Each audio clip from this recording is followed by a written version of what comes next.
လူတွေစားတဲ့တဲကိုမြင်ဖူးလားသပင်လောက်သေးပေမဲ့စားလို့ရတယ်။အယိုးထိအောင်အသက်ရှင်နေသူအမျိုးသမီးကကမ်းခြေပေါ်ခြေချခဲ့ပေမဲ့ဖမ်းမိခဲ့ပါတယ်။တဲသူမမထုတ်နိုင်ခဲ့ပါ။သူမလက်ဖြင့်ဆွဲကျင်တော်လဲသူမ၏လက်များကိုတဲဖြင့်ဖမ်းထားသည်ထိုယောက်ျား။သူမကိုကဲတင်ကျင်တော်လဲတောက်ပသောတတိုင်းကြီးတဲဖြင့်ကျိုးသွားသည်လူတကိုယ်လုံးလဲလျောင်းနေ၏။တဲနဲ့မလှုပ်နိုင်တော့ဘူး။လူတိုင်းထိတ်လန့်နေကြဆဲရုတ်တရက်ပင်လူနှစ်ယောက်အော်တန်ပေါ်လာသည့်အမျိုးသမီးကအော်တယ်။ယောက်ျားအားကျဲလောင်စွာပြု၍ခေါင်းကိုမြှောက်လိုက်၏။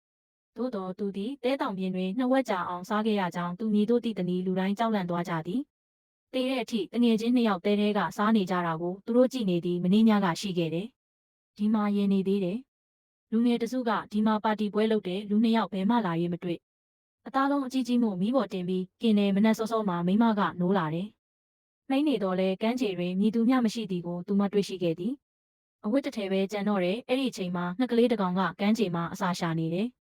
ရုတ်တရက်တစုံတစ်ခုကို